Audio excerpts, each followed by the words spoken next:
Hello students, welcome to Kalyani IAS academy. As you know, आपकी MPPSC prelims की तैयारी के लिए हमने साइंस की सीरीज स्टार्ट की है। इस सीरीज में जो हमारा लास्ट टॉपिक था वो था पोषण, जिसमें जैसा कि आप स्लाइड्स में देख रहे हैं, हमने कार्बोहाइड्रेट, फैट्स और प्रोटीन्स ये तीनों चीजें डिस्कस करी थी। और हमारे जो मैक्रो न्यूट्रिएंट्स है वो हमने खत्म करे थे, यानी बृहद पोषक तत्व हमने खत्म करे थे। अब आज का जो हमारा सेशन है उसमें हमें सूक्ष्म पोषक तत्व यानी विटामिन और मिनरल्स को खत्म करना है, और इसके अलावा जो जल है उसको भी हमें क्या करना है, समझना है। क्योंकि ये तो आप जानते ही हैं कि जल ही क्या है, जीवन है।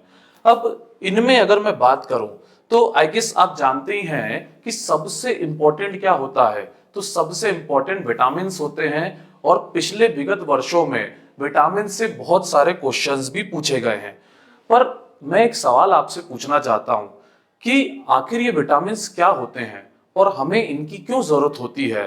क्योंकि ये तो हम सबने बचपन में याद करा है कि विटामिन ए की कमी से नाइट ब्लाइंडनेस होता है, रतौंधी होती है, बी की कमी से बेरी बेरी, सी से स्कर्वी और डी से रिकेट्स होता है।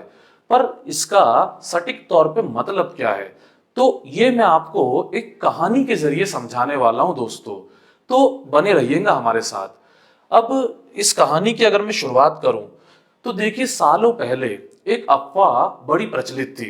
अफवाह चलती थी कि समुद्र में मत जाना, जहाज पे सफर मत करना, क्योंकि वहां पर भूत आते हैं जो आपको पकड़ लेते हैं, जिनके कारण आपको अनेकों बीमारियां जो हैं हो जाती हैं।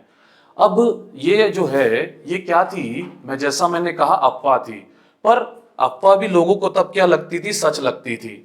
लेकिन एक व्यक्ति थे जिनको इस पर बिल्कुल विश्वास नहीं था, जिनका नाम था सीपंख। अब इन्होंने क्या करा, इन्होंने इस पर खूब रिसर्च करी, और इन्हीं के कारण लोगों को एक बात समझ आना शुरू हुई। वो ये कि जो लोग जहाज पे जा रहे हैं वो तब तक ही बीमार रहते हैं जब तक कि वो जहाज पे रहते हैं, और जैसे ही वो वापस से अपने शहर, अपने गांव आ जाते हैं, उनकी बीमारी खत्म हो जाती है। तो इसका आखिर कुछ कारण होना चाहिए। तो डॉक्टर ने क्या करा, डॉक्टर ने लोगों की डाइट से एक्सपेरिमेंट करे। अब मुझे बताइए, जो व्यक्ति जहाज पे जा रहा है वो क्या खाएगा खाने में, तो निश्चित तौर पे वो जो है नॉन वेजिटेरियन आइटम खाएगा। क्योंकि नॉन वेजिटेरियन जो आइटम रहती हैं उनका संग्रहण क्या होता है, आसान होता है। और वेजिटेरियन आइटम्स जैसे फूड में अगर हम बात करें तो ये फ्रूट वगैरह, इनका फल सब्जियों का संग्रहण क्या होता है, मुश्किल होता है। तो उन लोगों को जहाज पर क्या करा गया, फल और सब्जियां जो हैं उपलब्ध कराई गई। और आप विश्वास नहीं करेंगे क्या हुआ, जो उनकी बीमारियां थी वो बीमारियां एकाएक क्या होने लग गई, ठीक होने लग गई। मतलब फल सब्जियों में कुछ ऐसा है जिससे क्या होती है, बीमारियां ठीक होती है। तो बाद में लोगों को रिसर्च करने पे समझ आया कि ये चीज जो है, ये कार्बोहाइड्रेट, फैट, प्रोटीन, मिनरल्स, इनसे कुछ अलग है। और ये चीज क्या समझ में आई लोगों को, तो वो थी विटामिन। अब मैं समझता हूं विटामिन की परिभाषा आपको समझ में आ जाएगी कि विटामिन जो है ये क्या होते हैं, ये कार्बनिक पदार्थ होते हैं जिनकी आवश्यकता हमें लघु मात्रा में होती है, और इनकी कमी से क्या हो सकते हैं, कुछ रोग हो सकते हैं। और निश्चित तौर पे विटामिनों का संश्लेषण शरीर की कोशिकाओं द्वारा नहीं हो सकता, वह इसकी पूर्ति विटामिन युक्त भोजन से होती है। मैं समझता हूं ये हमारी कहानी में आपको अच्छे समझ में आया है। लेकिन दो विटामिन ऐसे हैं जिनका संश्लेषण हमारा शरीर कर सकता है, ये है विटामिन डी और विटामिन के।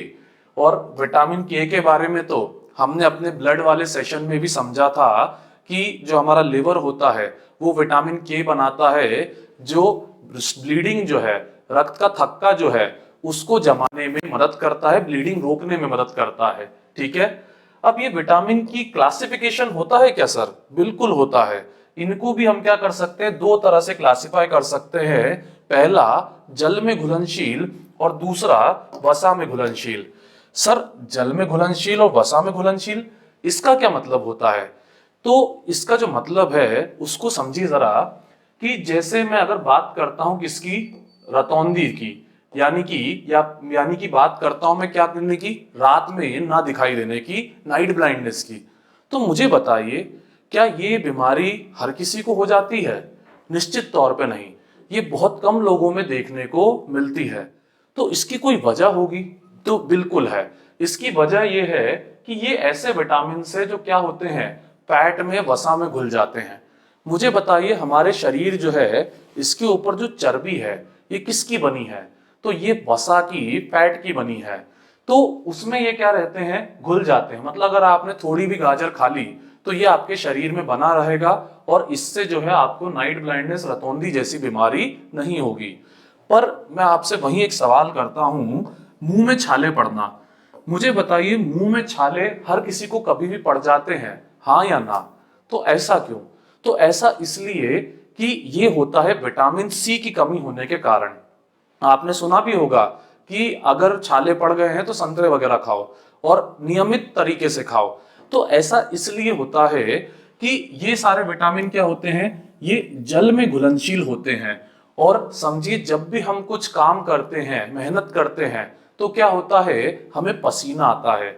और जब हमें पसीना आता है तो जैसा कि मैंने कहा, ये विटामिन जल में घुल जाते हैं, तो ये विटामिन हमारे शरीर से क्या हो जाते हैं, बाहर निकल जाते हैं। इसलिए इनका हमें क्या करना पड़ता है, ज्यादा नियमित स्तर पर सेवन करना पड़ता है। मैं समझता हूं ये बात आपको बड़े अच्छे समझ में आ गई कि विटामिन को हम वसा और जल में घुलनशील क्यों कहते हैं। पर सर, अभी भी माइंड में एक डाउट है कि ये विटामिन, इस नाम का क्या अर्थ है? तो समझिए, अगर मैं विटामिन शब्द को तोड़ के बताऊं तो विटामिन शब्द के दो मतलब निकलेंगे। पहला लाइफ यानी कि जीवन, और दूसरा होगा थाइमीन। अब समझिए जरा कि थाइमीन जो है ये असल में क्या था, ये सबसे शुरुआती स्तर पे खोजे हुए विटामिन में से एक था, ठीक है। और जीवन के लिए आप समझ सकते हैं भाई, किसी भी व्यक्ति के लिए जीवन तो तभी मुमकिन है जब वो रोगों से क्या रहेगा, बचा रहेगा, ठीक है। तो इसलिए विटामिन का मतलब जीवन के लिए आवश्यक थाइमीन। मैं समझता हूं ये बात आपको बड़े अच्छे समझ में आ रही है। पर सर, ये थाइमीन, B1 विटामिन, ये क्या करता है? क्योंकि हमने तो पढ़ रखा है कि विटामिन बी जो है उसकी कमी से बेरी बेरी होता है। तो इसको भी हम एक कहानी के जरिए समझते हैं। देखिए जरा इस आदमी को। अब ये जो आदमी है इसकी आप हालत देखिए। आप देख सकते हैं इसका दिमाग जो है वो काम नहीं कर रहा है, शरीर जो है उसमें लकवा मार गया है, हाथों में और अगर हम बात करें पैरों में कहीं ना कहीं बहुत ज्यादा सूजन जो है वो हो सकती है। तो ये ऐसा क्यों हो रहा है? आखिर इस व्यक्ति की ऐसी हालत क्यों हो रही है? तो ये जो बेरी बेरी है, इसके बारे में अगर मैं आपको बताऊं बीमारी के, तो ये बीमारी अक्सर जो है जहाज पर जो गरीब लोग काम करते थे उनको होती थी। तो अब आप कहेंगे ऐसा क्यों? तो समझिए, जो गरीब लोग हैं वो अपना जीवन यापन किसके भरोसे करते थे, तो चावल के भरोसे करते थे। और इसी के मुकाबले अगर हम अमीर लोगों की बात करें तो वो क्या खाते थे, तो चिकन, फिश वगैरह खाते थे। तो अब आप सोच रहे होंगे कि सर, चिकन और फिश मतलब कि इस बीमारी बेरी बेरी का इलाज प्रोटीन है, क्योंकि चिकन और फिश में तो प्रोटीन होता है। तो मैं आपको बता दूं, ऐसा नहीं है। असल में चावल की जो भूसी होती है, राइस ब्रान जो होता है, उसकी अगर मैं बात करूं तो उसका जो पानी होता है उससे भी क्या होता है, ये बीमारी जो है ठीक हो जाती है। तो जब बहुत ज्यादा रिसर्च हुई तब समझ में आया कि असल में चावल की भूसी, राइस ब्रान में, या फिर अगर हम बात करें जो चिकन वगैरह है, इसके अंदर एक अलग केमिकल होता है जो विटामिन होता है। और इस विटामिन को क्या कहा गया, तो इसको थाइमीन कहा गया। मैं समझता हूं ये बात आपको अच्छे से समझ में आ गई। अब विटामिन B1 के बाद अगर हम बात करें तो दूसरा क्या है, विटामिन B2। अब आपके माइंड में एक सवाल आ रहा होगा, सर ये जो बी विटामिन है इसमें इतने सारे नाम क्यों है, B1, B2, B3, B5, B7? क्योंकि बाकी सब तो प्रॉपर सिस्टमेटिक नाम है, vitamin A, vitamin C, vitamin D, vitamin E, vitamin K. तो देखिए, इसकी एक बड़ी सिंपल सी वजह है। असल में बेरी बेरी इस बीमारी का एक और लक्षण है जो कि है वीकनेस, कमजोरी। तो विटामिन बी जो है इसको विटामिन बी ग्रुप कहा जाता है, क्योंकि इसके अंदर जो भी बीमारी आती है सबकी ही कमी के कारण, सबकी ही विटामिन की कमी के कारण क्या होता है, शरीर में कमजोरी, वीकनेस जो है हो जाती है। अब बात करते हैं हम विटामिन B2 की। तो इसके लिए मैं फिर आपको कहानी के फॉर्मेट में ही समझाता हूं। मुझे बताइए आप दूध पीते हैं कि नहीं पीते हैं? भाई मैं तो पीता हूं। तो ये जो दूध है हम किस लिए पीते हैं? तो निश्चित तौर पे आप कहेंगे कि दूध से हमें स्ट्रेंथ मिलती है, ताकत मिलती है। तो क्या दूध में प्रोटीन है जिसके कारण आपको स्ट्रेंथ और ताकत मिलती है? तो हाँ, प्रोटीन तो है, लेकिन उसके अलावा इसमें क्या है? विटामिन है। कौन सा विटामिन है? तो विटामिन B2 है, जिसको हम राइबोफ्लेविन के नाम से भी पहचानते हैं। और इसकी कमी से भी क्या होता है? शरीर में कमजोरी आती है। पर इसके अलावा इसमें और भी चीजें होती हैं जिनके किताबी नाम तो ग्लोसिटिस, चिलोसिस और इचिंग है, पर आसान भाषा में कहूं तो जीवा जो है उस पर इन्फ्लेमेशन हो जाना, जो हमारे क्या कहते हैं होठ हैं उनका क्या हो जाना? फट जाना, और इसके अलावा जो आंखें हैं उनमें क्या होना? इचिंग होना। तो ये भी क्या है? इस विटामिन की कमी से होने वाले लक्षण हैं। अब इसके आगे इसी कहानी को हम आगे बढ़ाते हैं और मुझे बताइए कि दूध जो है उससे हमें ताकत मिलती है, तो क्या इसका ये मतलब है कि हम जितना ज्यादा दूध पिएंगे उतनी ज्यादा ताकत मिलेगी? देखिए ऐसा नहीं है। हम सब जानते हैं कि अगर आप बहुत ज्यादा दूध पी ले तो क्या होगा?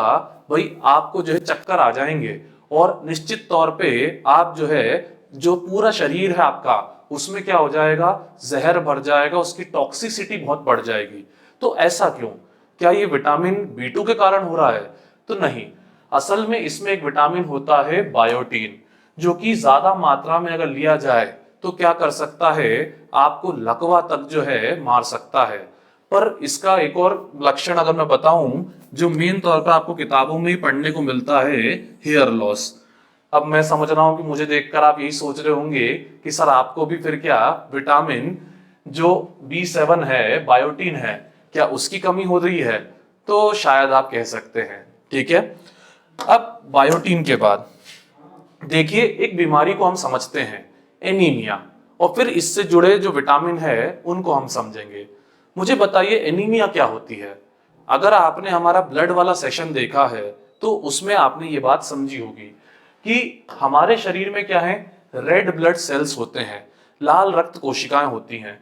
अब एक आम व्यक्ति की अगर हम बात करें तो उसका जो शरीर है उसमें काफी सारे रेड ब्लड सेल्स, काफी सारी आरबीसी जो है मिल जाएंगी। पर क्या होता है, जिस व्यक्ति को अनीमिया होता है उसके शरीर में ऐसा नहीं होता। उसके शरीर में जो रेड ब्लड सेल्स हैं, आरबीसी है, उनका काउंट क्या हो जाता है? बहुत कम हो जाता है। अब मुझे बताइए अगर आरबीसी का काउंट कम हो गया तो उससे क्या फर्क पड़ेगा? तो उससे बहुत फर्क पड़ेगा।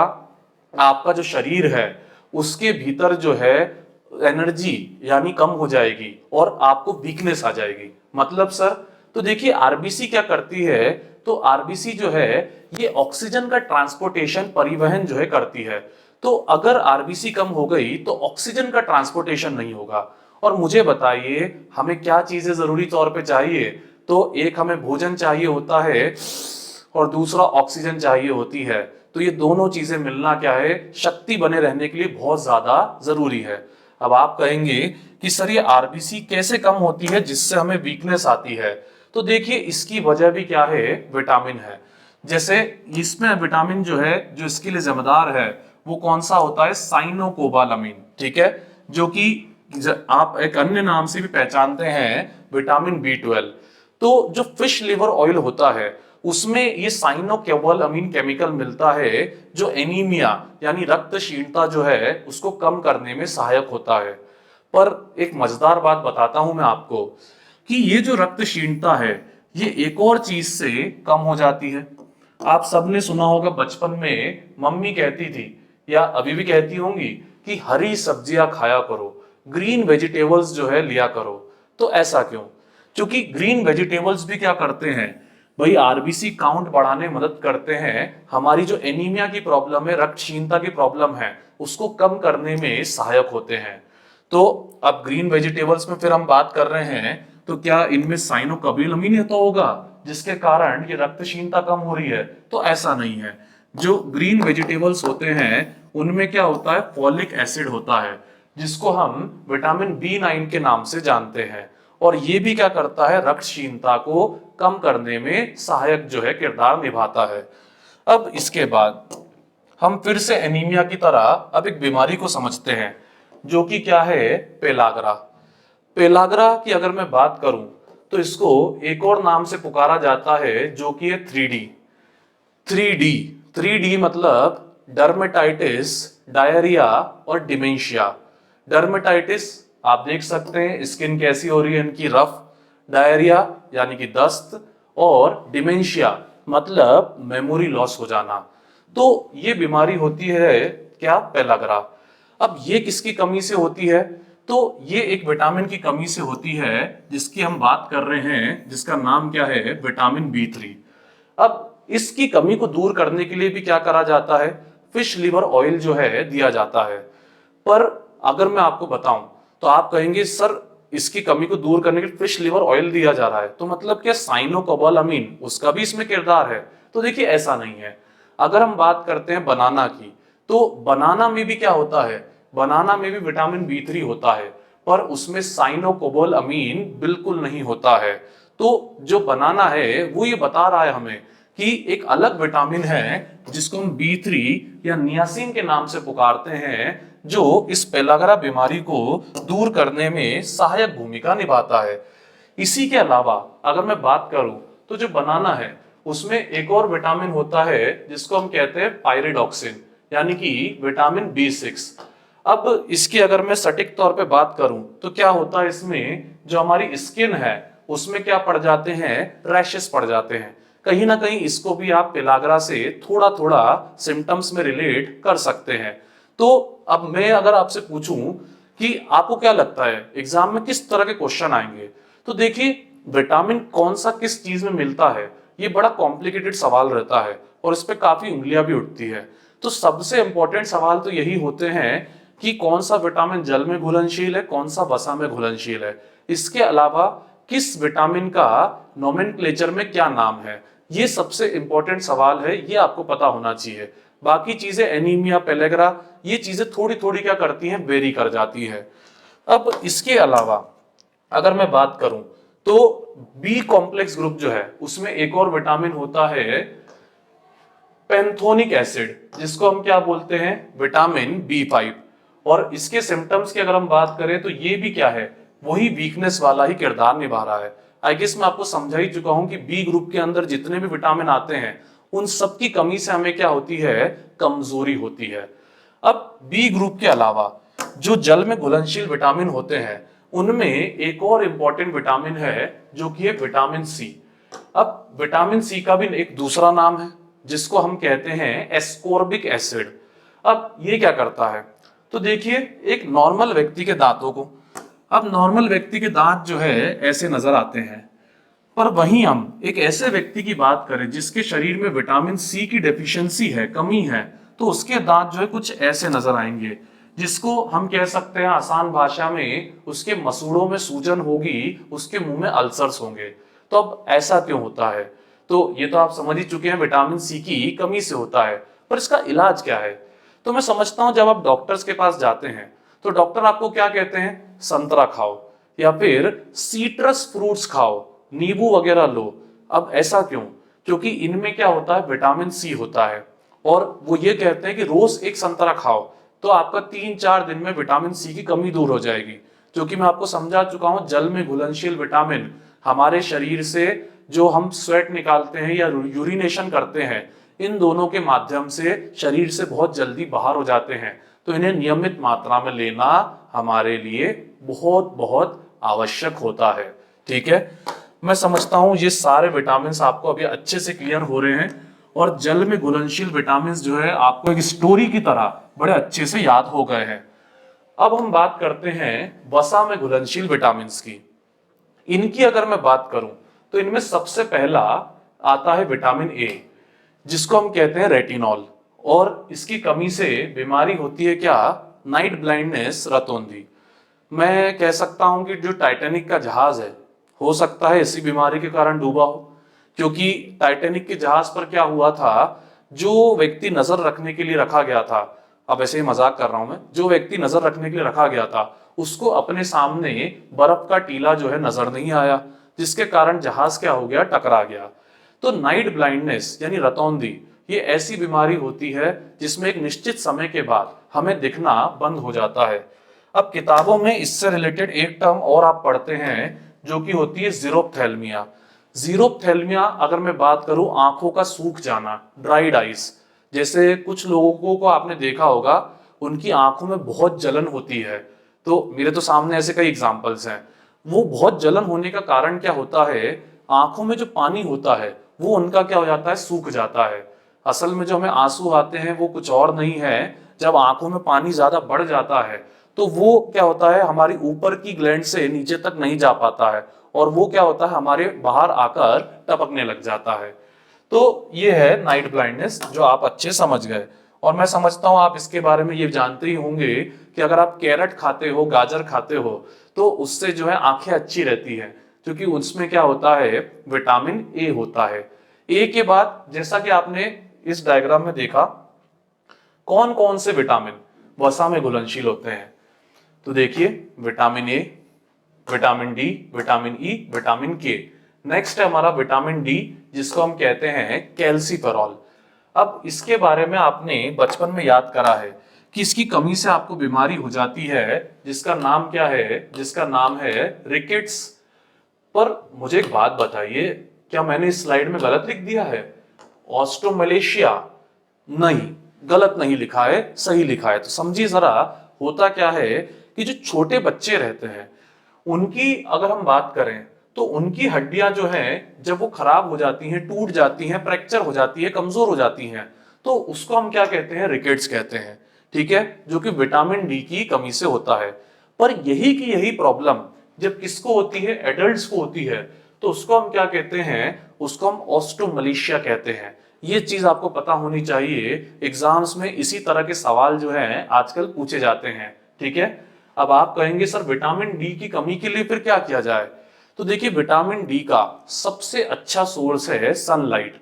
सूरज की जो ऊर्जा है उसमें भरपूर विटामिन डी होता है।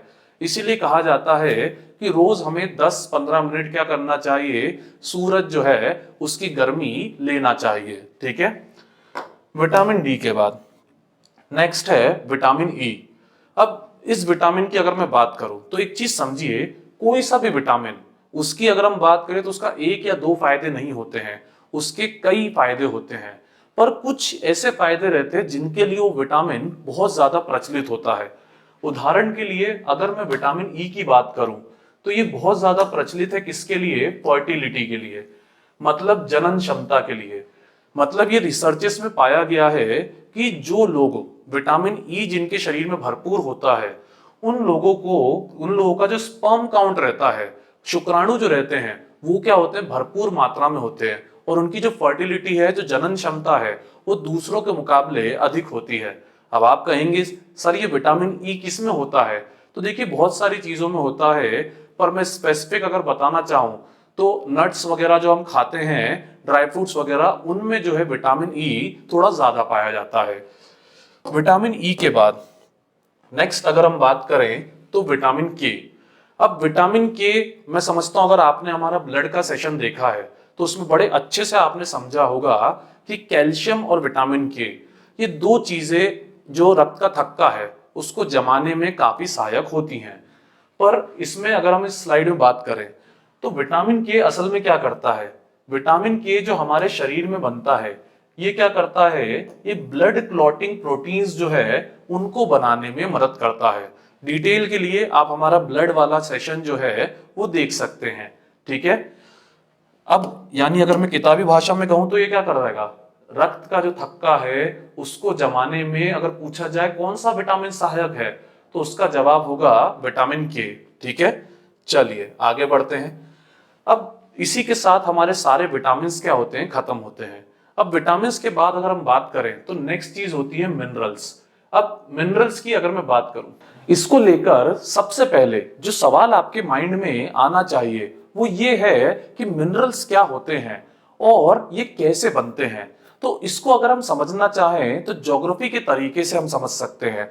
जैसे ज्योग्राफी में अगर हम बात करें तो आपने पढ़ा होगा कि सबसे पहले ये जो दुनिया है ये किससे बनी है, तो ये एलिमेंट से, तत्व से मिलकर बनी है, सोडियम, कार्बन वगैरह वगैरह वगैरह।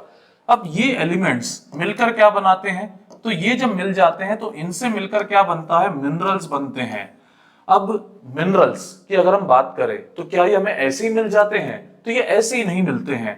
मिनरल्स को भी अगर कंबाइन कर दिया जाए तो ये क्या बनाते हैं, ये रॉक्स बनाते हैं, चट्टाने बनाते हैं, जिनको मिलाकर हमारी क्या बनती है, पूरी अर्थ जो है पृथ्वी बनती है।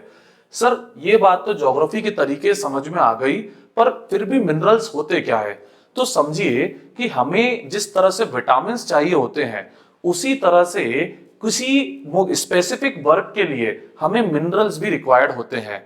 पर सर ये मिनरल्स हमें मिलेंगे कैसे, क्योंकि हम चट्टान तो खा नहीं सकते। आपने अभी बताया कि मिनरल्स कैसे बनते हैं, तो एलिमेंट्स को कंबाइन करके बनते हैं, और इन मिनरल्स को कंबाइन करके क्या बनती है, रॉक्स, चट्टाने बनती है। तो इसलिए किताबी भाषा में लिखा होता है कि ये ऐसे पदार्थ होते हैं जो प्राकृतिक तरीके से पृथ्वी की सतह की चट्टानों में पाए जाते हैं। पर जैसा कि मैंने कहा, आप चट्टान तो खा नहीं सकते हैं। तो होता यह है कि जो चट्टाने रहती है उनमें से क्या होता है, पानी के जरिए मिनरल्स जो होते हैं वो निकलते हैं।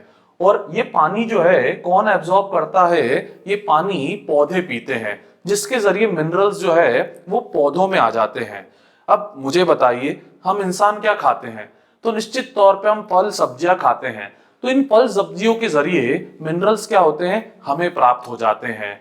अब लेकिन आप पूछेंगे कि सर फिर हम नॉनवेज भी तो खाते हैं, जैसे कुछ लोग होते हैं भाई जो सांप बिच्छू भी खा लेते हैं, तो क्या सर इनसे भी मिनरल्स मिलेंगे, बिल्कुल मिलेंगे। पर मुझे बताइए आपको क्या लगता है, मिनरल्स किस में ज्यादा होंगे, वेजिटेरियंस में ज्यादा होंगे या फिर नॉन वेज में ज्यादा होंगे? तो निश्चित तौर पे ये समझिए, मिनरल्स किस में ज्यादा होते हैं, प्लांट्स में ज्यादा होते हैं। क्योंकि प्लांट्स जो है वो डायरेक्ट क्या करते हैं, रॉक से, चट्टानों से मिनरल्स को एब्जॉर्ब करते हैं, और उसके बाद जो है बाकी लोग क्या करते हैं, उनसे मिनरल्स बस ट्रांसफर होते हैं।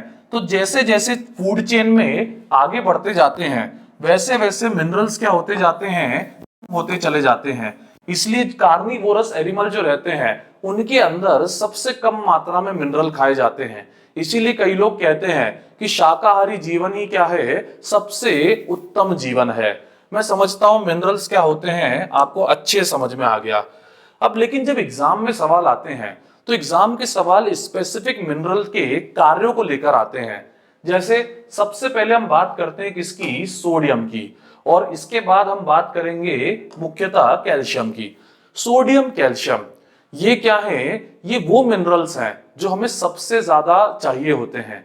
अब आप कहेंगे सर ऐसा क्यों, तो इनके कार्य को समझिए।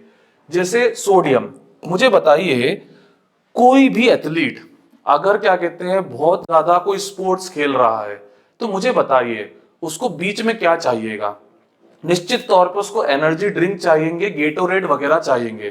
तो ये एनर्जी ड्रिंक उसे क्यों दिए जाते हैं, क्या सिर्फ ग्लूकोज के कारण ये एनर्जी ड्रिंक दे दी जाते हैं, तो ऐसा नहीं है। असल में क्या होता है, जब भी हम कोई काम करते हैं तो ये काम हम कैसे कर पाते हैं, तो ये सोडियम पोटेशियम के पंप के कारण हम कर पाते हैं। भाई हमारे दिमाग से क्या होता है, सिग्नल्स कहाँ जाते हैं, नर्व्स के जरिए हमारे हाथ पैर सब जगह जाते हैं।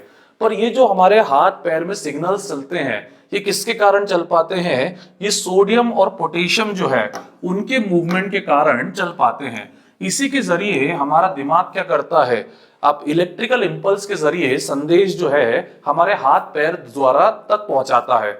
इसके अलावा मुझे बताइए, जैसे मैं अगर बात करूं मूवमेंट कर पा रहा हूं, अपने हाथ हिला पा रहा हूं या पैर हिला पा रहा हूं, तो मैं ऐसा कैसे कर पा रहा हूं, तो इसकी वजह होती है मसल कॉन्ट्रैक्शन, यानी जो हमारी मांसपेशियां होती हैं उनका सिकुड़ना और फैलना। मतलब सर जैसे अगर आप हाथ को यूं करिए तो क्या होगा, आपको फील होगा कि आपकी मांसपेशियां क्या हो रही हैं, सिकुड़ रही हैं या फिर फैल रही हैं। तो यही मूवमेंट आपके पूरे शरीर में होता है। तो ये मांसपेशियों को सिकुड़ना और फैलाना ये कौन करता है, ये सोडियम और पोटेशियम जो है उनका पंप करता है। इसीलिए आप बुक्स में पढ़ते हैं कि सोडियम क्या करता है, पेशी संकुचन करता है, इसके अलावा आवेग संचरण यानी इलेक्ट्रिक पल्स जनरेशन करता है। और यही सेम काम जो है पोटेशियम में भी आप पढ़ते हैं, पेशी संकुचन और आवेग संचरण। पर सोडियम और पोटेशियम में अगर हम बात करें तो क्या ज्यादा इंपॉर्टेंट है? सोडियम ज्यादा इंपॉर्टेंट है, क्योंकि इस काम के अलावा ये एक और बहुत इंपॉर्टेंट काम करता है, जो कि है पानी का संतुलन बनाए रखना, वाटर का बैलेंस बनाए रखना। मतलब मैं कहना ही चाह रहा हूं कि क्या आपने कभी सोचा है कि आपको प्यास क्यों लगती है? तो समझिए होता क्या है, जब हमने पानी पी रखा होता है, मतलब हमारे शरीर में काफी मात्रा में पानी होता है, तो उस समय हमारे सेल्स के अंदर और बाहर दोनों जगह पानी कैसा होता है? इक्वल होता है, और सोडियम आयंस भी क्या होते हैं? इक्वल होते हैं। लेकिन जब क्या होता है, जब हम कोई काम करते हैं जिसके बाद हमें बहुत पसीना आता है, तो उस समय हमारे शरीर का जो बाहर वाला हिस्सा है उसमें पानी क्या हो जाता है? कम हो जाता है, पर अंदर के हिस्से में पानी क्या होता है? बहुत ज्यादा होता है। तो ऐसे समय में क्या होती है? एक प्रक्रिया होती है जिसको हम क्या कहते हैं? ऑस्मोसिस कहते हैं। इस प्रक्रिया के कारण क्या होता है? अंदर का जो पानी है वो क्या हो जाता है? बाहर निकल जाता है। और ये अंदर का पानी जब बाहर निकल जाता है तो उस समय हमारे सेल के अंदर पानी क्या हो जाता है? कम हो जाता है। और जैसे ही हमारे सेल के अंदर, कोशिकाओं के अंदर पानी कम हो जाता है, वैसे ही हमें क्या लगने लग जाती है? प्यास लगने लग जाती है। और फिर हम क्या करते हैं? पानी पीते हैं। तो इस तरीके से हमारे शरीर में सोडियम क्या करता है? पानी का संतुलन बनाने में बहुत ही अहम भूमिका निभाता है। और अगर ये अधिक या कम मात्रा में हो जाए तो उससे भी हमें क्या होती है? बीमारियां होती हैं, हाइपोनेट्रीमिया और हाइपरनेट्रीमिया। इनके बारे में भी आपको जानकारी होनी चाहिए कि ये सोडियम से जुड़ी हुई बीमारियां हैं। मैं समझता हूं सोडियम पोटेशियम दोनों आपको एक साथ अच्छे से क्लियर हो गए। ये वाटर बैलेंस वाला काम पोटेशियम का नहीं है, याद रखिएगा। इसके बाद हम बात करते हैं कैल्शियम की। अगर आप ध्यान देंगे तो सोडियम पोटेशियम की तरह कैल्शियम और फास्फोरस के काम भी क्या है? एक दूसरे से काफी मिले जुले हैं। कैसे और क्यों? तो समझिए, अगर मैं बात करूं अपनी हड्डियों की, तो मुझे बताइए, आपने हमारे स्केलेटल सिस्टम के सेशन में भी समझा होगा हड्डियां किस चीज की बनी होती है? तो हड्डियां जो है कैल्शियम और फास्फोरस, इन दो चीजों की बनी होती है। तो इसलिए हम कह सकते हैं अगर हमें स्ट्रॉन्ग हड्डियां चाहिए तो हमारे शरीर में कैल्शियम बना रहना चाहिए, जिसके लिए हम दूध, केला वगैरह खाते हैं। पर कैल्शियम की तरह फास्फोरस भी हड्डियों के लिए बहुत ज्यादा क्या है? महत्वपूर्ण है। पर अगर मैं बात करूं, जैसे हमने समझा सोडियम पोटेशियम में सोडियम ज्यादा महत्वपूर्ण है क्योंकि उसके अन्य काम भी है, तो उसी तरह से कैल्शियम और फास्फोरस में कैल्शियम ज्यादा महत्वपूर्ण होता है। क्यों? अगर आपने हमारा ब्लड वाला सेशन देखा है तो उसमें आपने समझा होगा कि ये क्या करता है? जो रक्त का थक्का जमाने वाला मैकेनिज्म है उसको एक्टिवेट करने का काम करता है कौन? कैल्शियम। ब्लड वाले हमारे सेशन में आपको इसके बारे में बड़ी डिटेल मिल जाएगी। ठीक है। अब इसके बाद अगर हम बाकी और मिनरल्स की बात करें तो ये मिनरल्स ऐसे हैं, कौन कौन से? तांबा, लोहा, कोबाल्ट, आयोडीन, इनकी भी हमें आवश्यकता होती है। पर इनकी मात्रा क्या होती है? जो हमने इस अभी मिनरल्स देखे उनके मुकाबले कम होती है और कम आवश्यक होती है, पर फिर भी ये भी जरूरी है। तो इसमें हम सबसे पहले बात करते हैं तांबे की। तांबे की अगर हम बात करें तो ये क्या करता है? ये ब्लड सर्कुलेशन बनाने में और हृदय नियमन करने में क्या करता है? भाग लेता है। अब इसका क्या मतलब है? तो मैं आपको बड़े इजी एग्जांपल से ये समझाता हूं। तो अब जो, जैसे अगर मैं बात करूं कॉपर वेसल की, मैं समझता हूं आप सबने सुना होगा कि सुबह सुबह हमें क्या करना चाहिए? उठते से ही कॉपर के जग का पानी जो है पीना चाहिए, क्योंकि इससे क्या होता है? हमारे शरीर का रक्त परिसंचरण जो है अच्छे से होता है, पाचन भी अच्छा चलता है। तो इसकी क्या वजह है? आई गेस अब आप समझ चुके हैं। इसकी वजह यही है कि तांबा क्या करता है? तांबा जो है रक्तचाप, ब्लड सर्कुलेशन बढ़ाने में सहायक भूमिका निभाता है। इसके अलावा अगर हम बात करें तो अगला है लोहा। अब लोहे के काम को समझने के लिए भी आपको हमारा सेशन देखना चाहिए ब्लड वाला। ब्लड वाले सेशन में हमने डिटेल में समझा है कि जो हमारा रेड ब्लड सेल्स होते हैं उनके अंदर क्या होता है? आयरन होता है।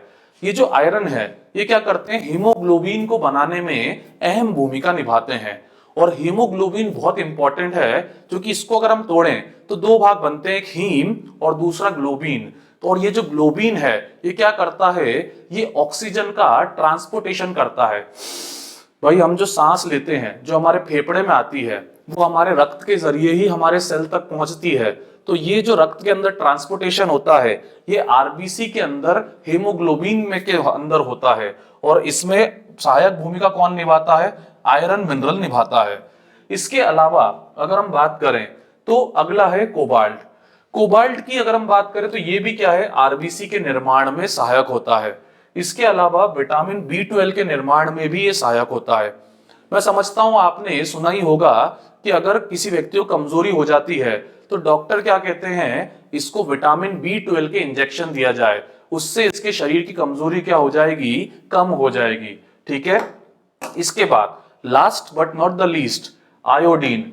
ये बहुत बहुत इंपॉर्टेंट है, बट मैं समझता हूं अधिकतर स्टूडेंट्स इसके बारे में एक ही चीज याद रखते हैं कि इसकी कमी से क्या होता है? घेंगा ग्वाइटर बीमारी होती है। पर इसको हमें अच्छे समझना चाहिए कि आखिर ये क्या होता है और कैसे क्यों होता है।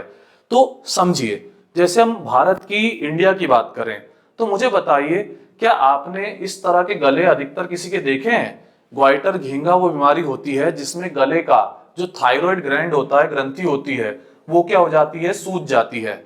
आप निश्चित तौर पे कहेंगे नहीं सर, ऐसा हमने नहीं देखा है। तो इसकी एक वजह है। असल में क्या होता है, जो ग्वाइटर घेंगा होता है किताबी भाषा में आयोडीन की कमी से होता है, पर असल में ये आयोडीन मिलता कहाँ है? ये आयोडीन जो है समुद्री क्षेत्रों में मिलता है। तो इसलिए अगर कोई भी व्यक्ति सी फूड खाता है तो उसको कभी आयोडीन की कमी नहीं होती। अब आप कहोगे सर हम लोग तो अधिकतर शाकाहारी हैं, तो फिर हम भले ही शाकाहारी हैं पर हमारा देश जो है वो कैसा है? वो प्रायद्वीपी है। इसके कारण हमारा समुद्र से सीधा जुड़ाव है, तो हमारे यहाँ का जो खाना है उसमें काफी हद तक आयोडीन मिक्स होता है। लेकिन वहीं अगर मैं इन देशों की बात करूं जो क्या है, जो पानी से, समुद्र से बहुत दूर हैं, तो यहाँ पर आयोडीन बहुत ज्यादा नहीं मिलता है। इसके कारण क्या होता है? यहाँ पर लोगों को ग्वाइटर घेंगे की बीमारी हो जाती है। तो सर इसका बचाव क्या है? तो मुझे लगता है आपने ध्यान दिया होगा टीवी एड्स में, तो आजकल ऐड आते हैं आयोडाइज सॉल्ट के। तो आजकल जो नॉर्मल सॉल्ट होता है उसमें क्या मिक्स किया जाता है? आयोडीन मिक्स किया जाता है, ताकि ये ग्वाइटर घेंगे की जो बीमारी है वो किसी भी व्यक्ति को ना हो जाए। तो इस तरह से क्या कहते हैं, जो आयोडीन है वो घेंगे की बीमारी को रोकने में काम करता है। अब विटामिन और मिनरल्स के बाद एक और चीज है जो हमारे शरीर में बहुत महत्वपूर्ण है। कहने को तो हमें 5-6 ग्लास या 10 ग्लास दिन में पीने की आवश्यकता बस होती है, पर हम सब जानते हैं कि जल ही क्या है? जीवन है। इसके बिना जीवन जो है मुमकिन ही नहीं है। पृथ्वी का 70% भाग क्या है? जल का बना है। और उसी तरह हर मनुष्य का लगभग 60-70% भाग भी काय का होता है? जल का ही बना होता है। ये जो जल है ये भी हमारे शरीर में क्या करता है? बड़े महत्वपूर्ण कार्य जो हैं उनको अंजाम देता है। जैसे अगर मैं बात करूं तो जो भी हम भोजन खाते हैं, मुझे बताइए उस भोजन में से पोषक तत्वों का अवशोषण कैसे होता है? एब्जॉर्प्शन कैसे होता है? तो इसकी वजह जल होती है, क्योंकि जो रक्त है, रक्त के अंदर भी क्या है? बहुत सारा जल मिला हुआ है। ठीक है। इसके अलावा हमने, जैसे अगर आपने हमारा डाइजेशन का सेशन अटेंड करा है तो उसमें आपने लार, पाचक रस, इनके बारे में समझा होगा। तो ये सब जो जूसेस हैं जिनके अंदर अन्यत्र प्रकार के एंजाइम होते हैं, इनको तरलता प्रदान करने का काम भी कौन करता है? रक्त ही करता है। और सबसे महत्वपूर्ण अगर मैं बात करूं तो आपने हमारे ब्रेन के सेशन में समझा होगा तापमान नियंत्रण क्या होता है। जैसे जब हम दौड़ते हैं तो मुझे बताइए आपके शरीर में बहुत ज्यादा गर्मी आ जाती है कि नहीं? बिल्कुल आ जाती है। तो उस समय आपको ठंडक कैसे मिलती है? निश्चित तौर पे अगर आप सोचेंगे तो क्या होता है, अगर आप पंखा नहीं भी चलाएं तो आपके चेहरे पर ढेर सारा पसीना आ जाता है। ये पसीना जो है क्या करता है, ये जैसे ही गर्मी में आप दौड़ते हो तो हवा जब लगती है उसके ऊपर तो पसीना क्या होता है? इवोपरेट होता है, वाष्पीकृत होता है। और वाष्पीकृत होने के पश्चात ये क्या करता है? आपके चेहरे के ऊपर ठंडक छोड़ जाता है। तो इस तरह जो जल है वो हमारे शरीर के तापमान नियंत्रण तक में बड़ी ही महत्वपूर्ण भूमिका निभाता है। तो इसके बारे में भी आपको बराबर जानकारी होनी चाहिए। ये देख सकते हैं आप इस स्लाइड में कि जल जो है वो क्या क्या करता है? फूड को एनर्जी में कन्वर्ट करना, टेम्परेचर का रेगुलेशन करना, जो प्रोसेस ऑफ डाइजेशन है उसमें पार्टिसिपेट करना, आपकी जो स्किन है उसको अच्छा बनाए रखना, और शरीर के अन्यत्र कंपोनेंट्स जो होते हैं हमारे, उन सब में इसका अच्छा खासा प्रतिशत जो है देखने को मिलता है। तो मैं समझता हूं कि इसी के साथ विटामिन, मिनरल और वाटर, ये तीनों आपको बहुत अच्छे से क्लियर हो गए हैं, सारे माइक्रो न्यूट्रिएंट्स आपको बहुत अच्छे से क्लियर हो गए हैं। तो आज के सेशन में इतना ही। Thanks for watching.